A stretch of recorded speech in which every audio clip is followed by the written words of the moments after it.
In today's episode, I'm taking you inside a very real moment from my corporate life. I received a very rude email with senior leadership on CC, and a childhood wound got so unexpectedly activated.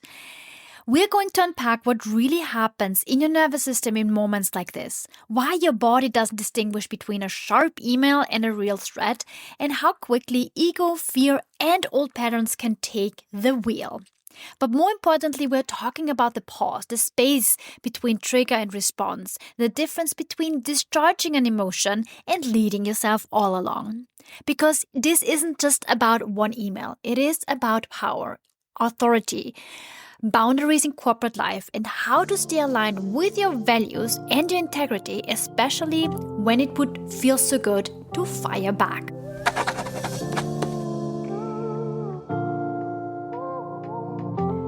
So another work week has started, and I want to tell you something. My last 2 work weeks in corporate America have been challenging beyond imaginations. And in my job, I have to deal with a lot of different people, a lot of different rules, and a lot of competing agendas. So it's extra challenging often to work in competing structures, in working with the resources available and all the bullshit, basically. It's just crazy. And especially in my role, you cannot make anyone happy. And that's obviously never my personal nor my professional goal. But there are so many competing desires, goals, as I said initially. So it's really hard. And me and my team are very often trapped between, and then I need to make decisions that are unpopular for some, and also to kind of protect my agency, my team's agency, and all those things basically. So, and sometimes I have conflicts. I have people sending me rude emails. It doesn't happen often, fortunately, yet when it happens, it's absolutely bananas how my nervous system is reacting to them. So I was just meeting a friend last week. So it wasn't the day I received this specific email. I was meeting her for coffee, and I told her it's crazy how my nervous system knows, like my brain, logically, I know it's an email. It's just an email from someone who reacts very emotionally, yet my nervous system does not really discern between an email and a saber-toothed tiger in the room. So that was first very fascinating. And I will do a whole podcast episode just around this because, this deserves to be a standalone podcast. What I want to look into today is more about how do we react in the best way possible, in a way that aligns with our values, kind of also preserves our authority, and then also answers the question, how do we deal with boundaries in the workplace? How do we call out people for their behavior? And I really now just talk about our work life. I talk about corporate America, which if you are working in a small company, in a big corporation, it does not really matter. It's the same thing, because I do believe that we are, wrong to think that we have to be always 100% authentic in every aspect, in every role of our lives. And I genuinely don't believe it. That can totally backfire. So let's just set the context for this conversation, and let me go into storytelling. So on this specific Thursday, I received an email, and the email started, "Hi Martina, sorry for the rude email, but are you kidding me?" And then that person stated something that was absolutely untrue. You don't need to know everything, because then I have to explain you everything, like my whole role and what really happened. It doesn't really matter. The email was so charged. So for non-native English speakers, if an email in a professional environment starts with, "Are you kidding me?" that is one of the most rude ways how you can convey a disagreement or something that you thought happened that never happened. So the person was claiming something that was entirely untrue. I had all the receipts because I did my research. I looked into what my team did. So it was absolutely 100% untrue what she was claiming and accusing me of. And it wasn't only not true, it conspired in a completely different way. I had, again, all the receipts for this because I talked to people. I inquired what happened. And I didn't do that immediately because the moment I read that email, my body took charge of everything in that moment. My chest tightened, my jaw dropped to the floor. And, I had this, like, in the beginning, I was just like, I felt hot and cold. I was like, and this was a dicey situation. It was already a very difficult situation to navigate with that person on a completely different topic. And now I had to deal with something unrelated to what I was dealing with the person in the first place. So I felt like, now I'm truly fucked, because that was the first reaction. I was like, oh my God, because it wasn't just that person emailing me. There were other people and senior leadership on CC. So that made the matter worse.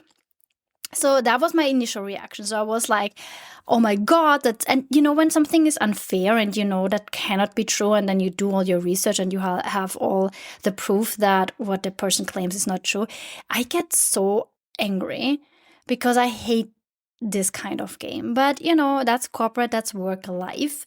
And so the way how that person framed it was so inaccurate. I had such an urge to respond back in a way of like, I wanted to put a boundary, like kind of like, the way how everything is framed and phrased. And I wanted to bring the receipts, screenshots from Teams exchanges, also on Teams, these kind of Microsoft software or app where you can chat with your whole organization, or you can make team calls. It's like the replacement of Skype, more or less. And,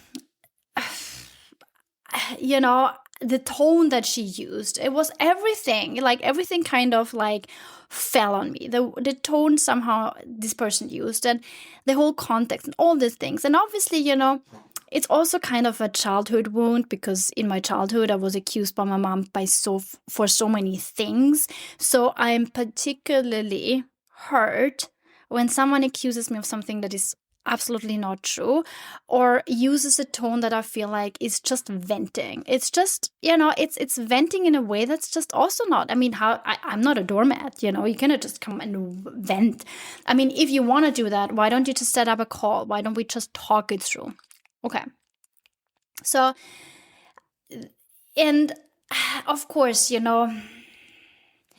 I wanted to see how inaccurate that is. I wanted to prove blah, blah, blah. Every just reaction that you have in this moment. And obviously I didn't.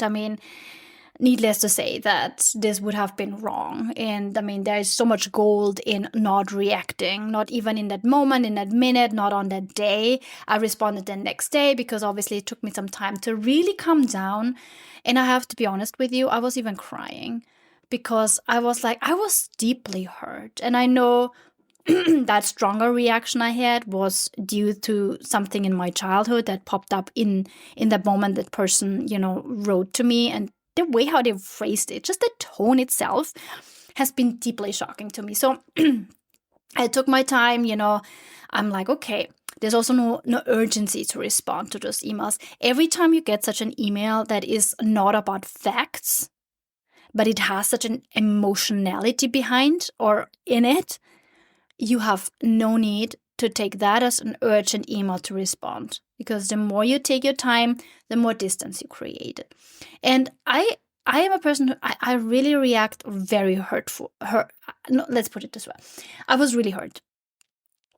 And I know my reaction was big, and I handled it quite well within myself. I also went away from my laptop for a while. I took a break. I took my dogs out. I touched grass, like literally. I touched my dog's fur. So I did what I could just to get off this stupid screen, off this call context. I was like, okay, let's take a while. And I also even the next day, when I felt completely calm, a colleague of mine who was on CC, she reached out to me. She said, hey, I'm listening to you. You can vent on me if you just want to, set, kind of like get your frustration out. And the only thing I was telling that colleague was, I'm like, that was definitely super hurtful. And I showed her all the receipts I had. And she was like very surprised by how different everything was than that person conveyed and portrayed. And that alone was just helpful. It was helpful to prove one person that I also truly value, that these are the receipts. It's not true what that person is saying. But at the same time, I just let her know that, and I wouldn't put that in an email. The reason I didn't put any receipts like screenshots and showing exactly that no one has done anything wrong and this was completely different to what she was saying was because it would make a case. It would open a case that I feel like, why? Why opening a case? First of all, I have nothing to defend for. I truly believe that defending oneself is so often backfiring. In that case, it would, because I did not believe a second that I did something wrong, my team did anything wrong after the research I had that confirmed with facts. And that suffices. That was enough for me. So, instead of just being blunt with her, matching her tone, saying her framing is inaccurate, making her wrong in the way how she was writing, I responded with clean facts. I addressed the substance without touching the tone that she used. I also clarified next steps, and I removed every ounce of emotional charge. And I could do that really well the next day because, I was already really, really over this in a way of I processed this well. But afterwards, I asked myself this rather uncomfortable question. I teach women to drop the good girl conditioning. And then it's like in that email, there was disrespect too. Like, there was like boundaries overstepped. Like, like this person has no right to send such an email to me. So why didn't I name their disrespect or put a boundary? Was that composure on my end, or was it, professionalism dressed up as conditioning? So, and that moment really forced me to ask the question, what does authenticity really look like in work? And isn't my authenticity in my private life different than it is in my work life? So I was really reflecting on this, and I was like, nothing is life is clean cut. Nothing is really, how do you say? So everything in life is nuanced. Every exchange is nuanced. Every statement is nuanced, and it needs context. And context can change the nuance. It can change even the statement. And there's a lie about authenticity in professional environment, because somewhere along the way, we were sold the idea that authenticity means saying exactly what you feel, exactly how you feel it, and in basically every room that you're part of. And that sounds super brave, it sounds powerful, but it ignores exactly what I just said, the context. Because corporate spaces they are not intimacy containers. They are power containers. Everything here operates on hierarchy, optics, consequences, results, performance. No one gives a shit how you feel. And if I look at the corporate structure, there's nothing really ever, how do you call it? Yeah, there are competing forces, lack of resources. And you have to fulfill often a role that's very difficult to fulfill with the means that you have. So every reaction, every word, and every visible emotion that's turns into data, and escalating a tone or matching someone's tone in the email. Some emails are written so snappy or in a way that I feel like, could you just say hi? Could you just write it an ounce more friendly, But escalating does not prove anything. It doesn't prove your integrity. It kind of shifts how other people perceive your emotional stability. And in corporate life, perceived stability, so the way how you compose yourself, the way how you get perceived by others, outweighs perceived accuracy. So you are not just you at work. You have a role, you have a job description within a system. And I claim here that every corporate or every corporation I've worked in had and is a broken system. It just does not work. And certain roles, or every role basically, exists to achieve outcome. And those outcomes are in your job description. So, and that does not mean because you're acting within a role that you are fake. It makes you strategically intelligent, and it helps you stay in alignment with your values, with your integrity. And calling someone out, especially at work, that is not really automatically courage. Because, there is this empowerment narrative out there that equates confrontation with you being a brave soul, with being a hero. And the faster you correct someone publicly, the more self-respect you have, or the more, of a leader you are, the more authority you have or will gain, the more of a leader you are. But confrontation and courage are not really synonyms. In many cases, an immediate confrontation, so me immediately replying back to my colleague and calling her out, is not courage. It's nervous system discharge, as I call it.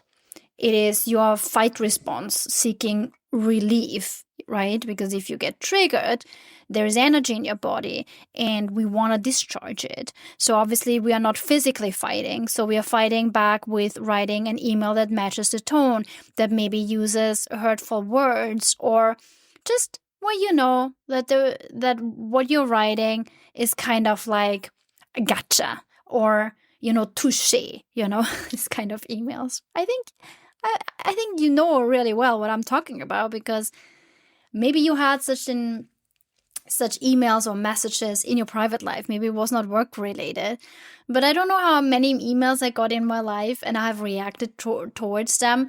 Maybe not immediately, because I know don't reply back immediately, but then still match the tone in a way, or still kind of like mirrored back something in them, or whatever. It's just not helpful. So, because if I write back to that person that the way how she handled things was very poorly, I am responding immediately with correcting the tone, right? If I would write back to her and say, the way how you just handled this, or the way how you wrote this email was really poorly, I'm correcting her. And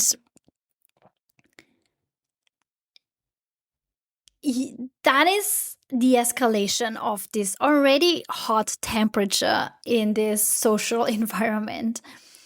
And at that point, that issue is no longer operational. It's more relational and hierarchical.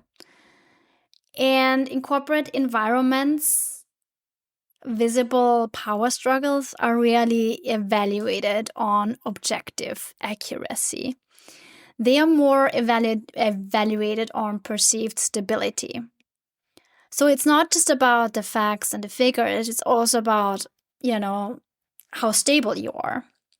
And there is research in leadership perception that shows that your emotional regulation under stress is one of the strongest predicators of perceived executive presence. So if you appear least stable, destabilized, so if you appear the least destabilized under criticism, is obviously subconsciously read by others as higher status and more leadership ready. So, well, when you escalate the tone, even if you are factually correct, you are entering something you don't want to enter, and that is the dominance contest. You are in a playroom for showing who has the bigger balls, and that is something not good long term. And then, of course, let's bring in the gender.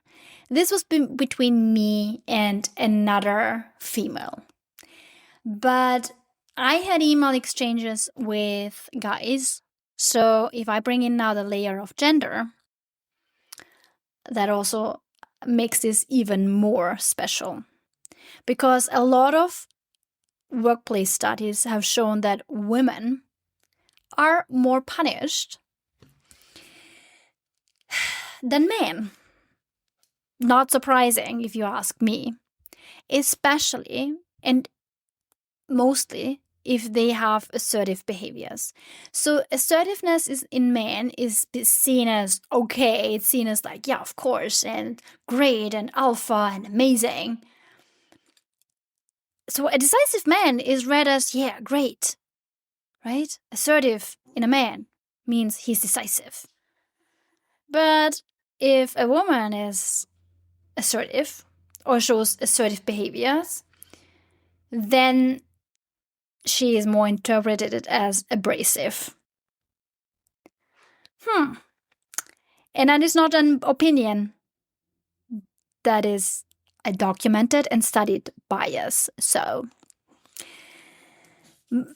no, again, when you choose composure, you are not shrinking. You just make a more calculated assessment if it's worth going down this rabbit hole of power struggle or dominance. And I definitely did not want to go into any of those power struggles. I didn't want to escalate it. And you know what I always think when I get such a nasty email?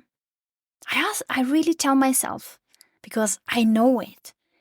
If someone writes such an email, they are so desperate, so hurt, so drained of all their emotional maturity and capacity. Because to write such an email, you are not that is not a bad person. I know that person has a heart in her left part of her body. And not to excuse bad behavior. This is not me saying, oh yeah, I'll excuse this. No. But I also know I'm sorry for this person. Because if you need to write such an email, again, to discharge your emotional overwhelm, oh my God, I really feel sorry. And I also want to be real with you. The impulse, to correct, to call out a tone, to set something straight, feels damn satisfying in the moment.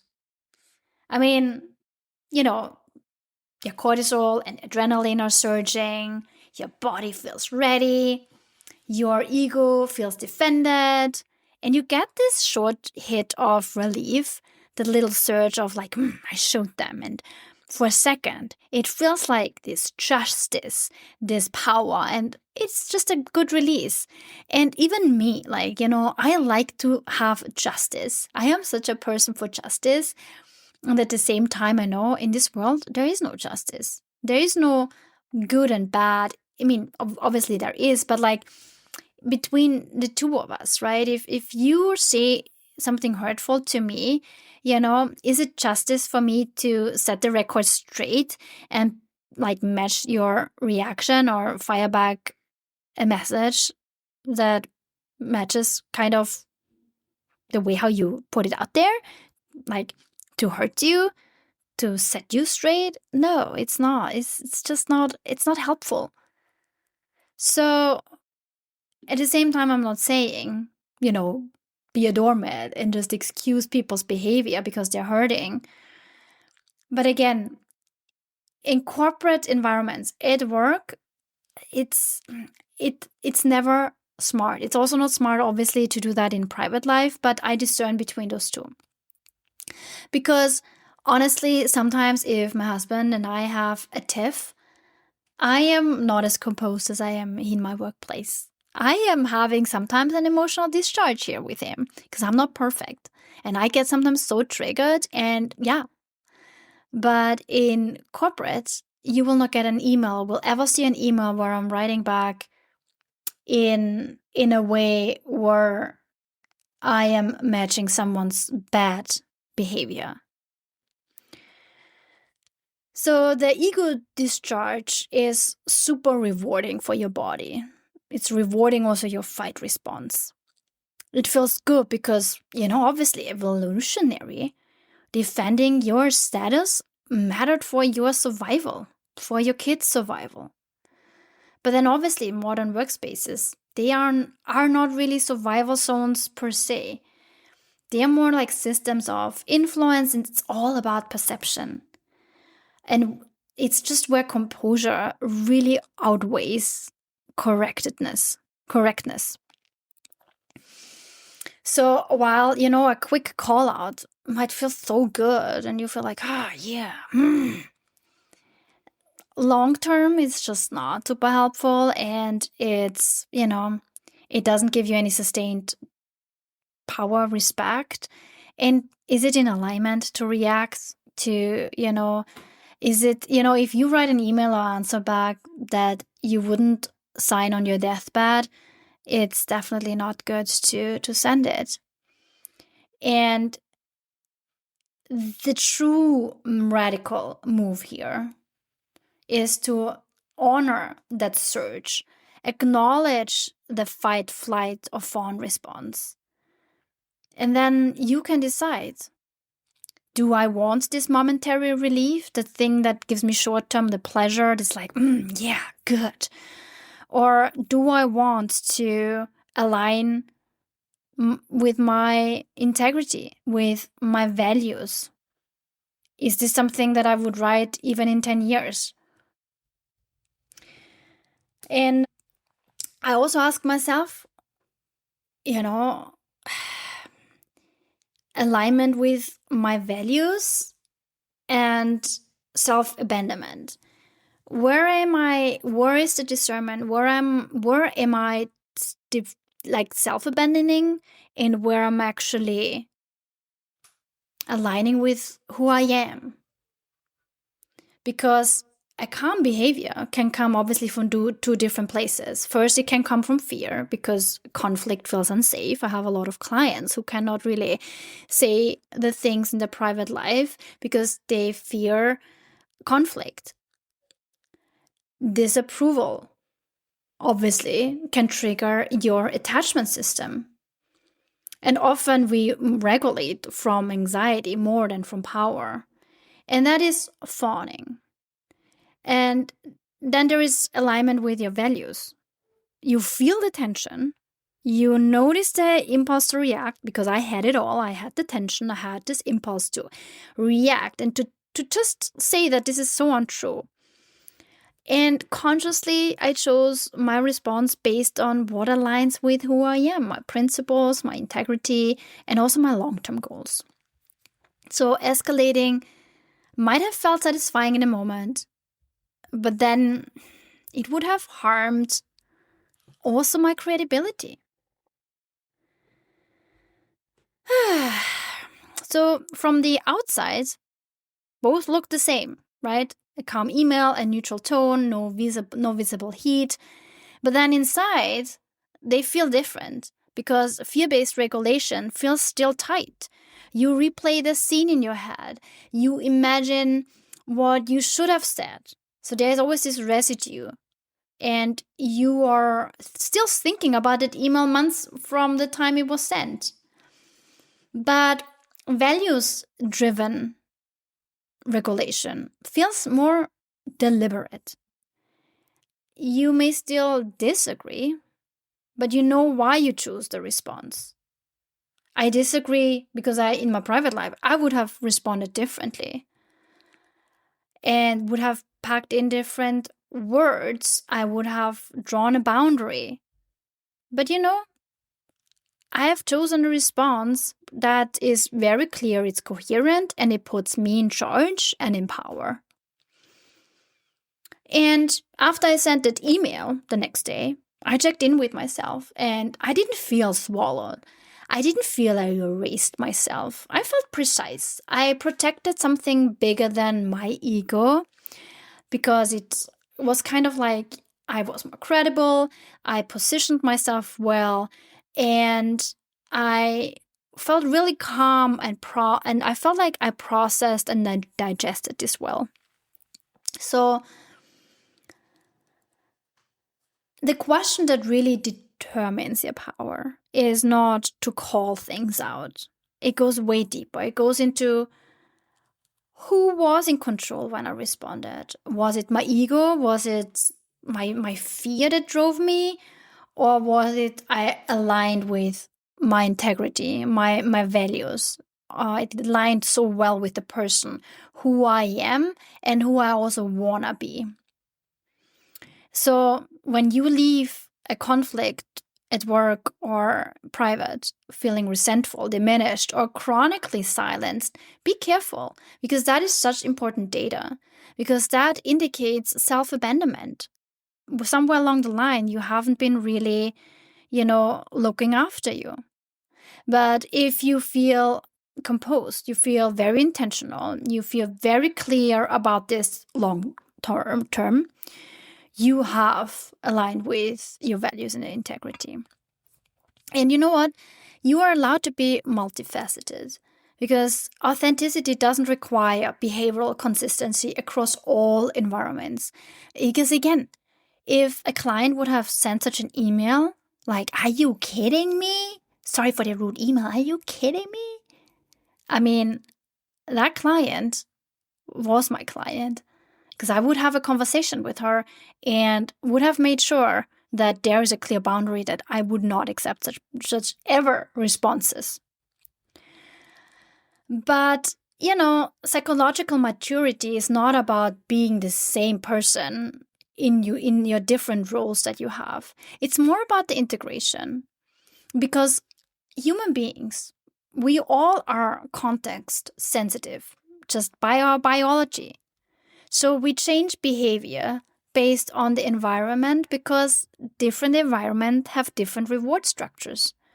So in private relationships, it's about intimacy. It's about, the currency there is about vulnerability, emotional expression, and relational repair. But then when you look into the corporate environments, this is all optimized for performance and hierarchy. And the currency there is reliability, your stability in terms of your regulation, and strategic clarity in a way. So when you bring the wrong currency into the wrong environments, well, the result, that what you get out of, is rather poor, I'd say. Because if you bring corporate detachment into your marriage, your intimacy will suffer.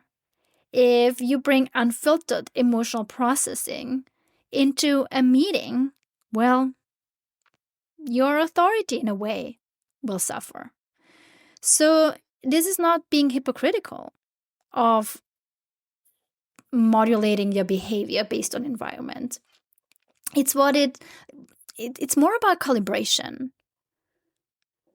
And it's you knowing about in what role requires certain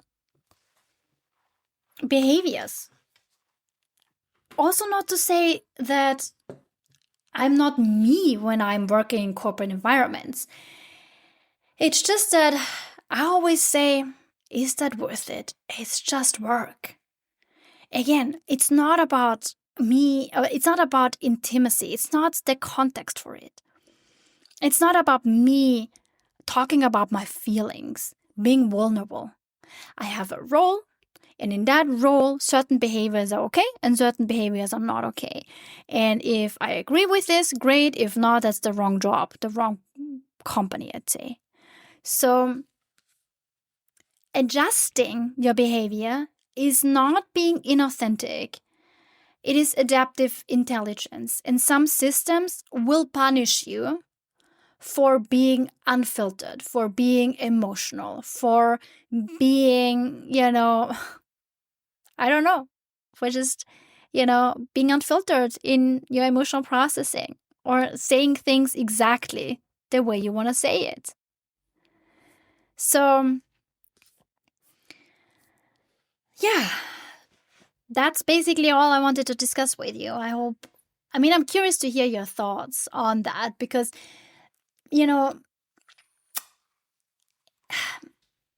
I was always struggling with adapting behavior depending on the context. And I'm like, yeah, but in theory, not in theory, but I was like, no, but, bring this into your workplace. Be honest, be vulnerable. But then I'm like, no, it doesn't work like this. So in theory, it's nice to say, be authentic by all means, at all costs and everywhere. But then no, it's not working like this because different systems reward different behaviors. That's just what it is. Yeah. And it is so crucial to ask yourself the deeper question when you send messages or even before you send it. Before you send, ask yourself, who is in control when I'm about to respond? Is it my ego, my fear, or is it me being in alignment with my role, my integrity, my values? Yeah, so that's what I wanted to talk to you about. And I hope you took something away from it. And you have had such emails in the past and you handled it in a way that you're still very proud of, or maybe you know now better. In the end, we all humans react how we react. And as long as you take lessons away when things backfire or when you noticed, oh, I should have maybe thought this over. Yeah, happens to the best of us. Yet I can just tell you, this email really had it in itself. Like, this is actually not English. I want to say this email really triggered so much in me. And now it's how many days? 1, 2, 3. So it's the 4th day after this email. And I'm feeling so complete with this. I feel so like it's done. It's done in the best way. I feel not triggered at all anymore. I I'm proud of what I wrote on Friday. Like, what was my response? I had, funny enough, on Friday afternoon a call with that person. So we were on a call with someone else and with her, and we even talked it over, right? So, and not that I needed this because my email I was already complete, but it was nice, like just to chat over this. There was obviously no apology for this from this person, and I don't know, maybe the person still thinks this was just to write. That was completely okay to write. No, it was not. It's not. Even if I have all the context, how hard she's working and how desperate she is because she has not the resources to deliver her project, it's still not okay. But you know what? Do I need to tell her that? Is this something that I really need to tell her? No, I don't. My ego would like to, but I don't need to tell someone that this person's wrong. It's obvious. It's obvious. If I'm going and show you or show 10,000 people this email, a lot of people will say that's not okay how to respond this way. And I'm fine. I am glad. I am not such a person who writes emails like that. And not to put myself above her or above people or to make me now the better person, because, I'm not a better person. Yet I have learned that this is just not okay.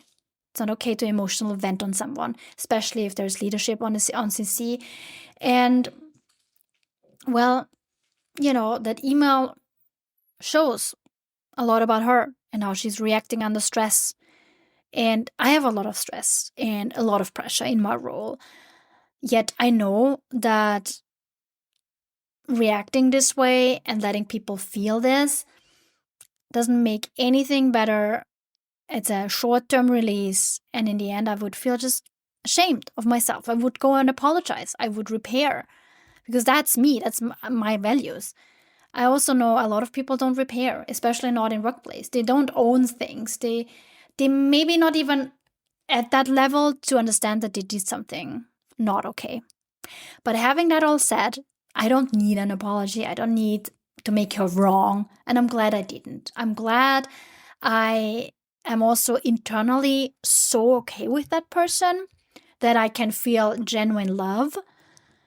I couldn't on Thursday.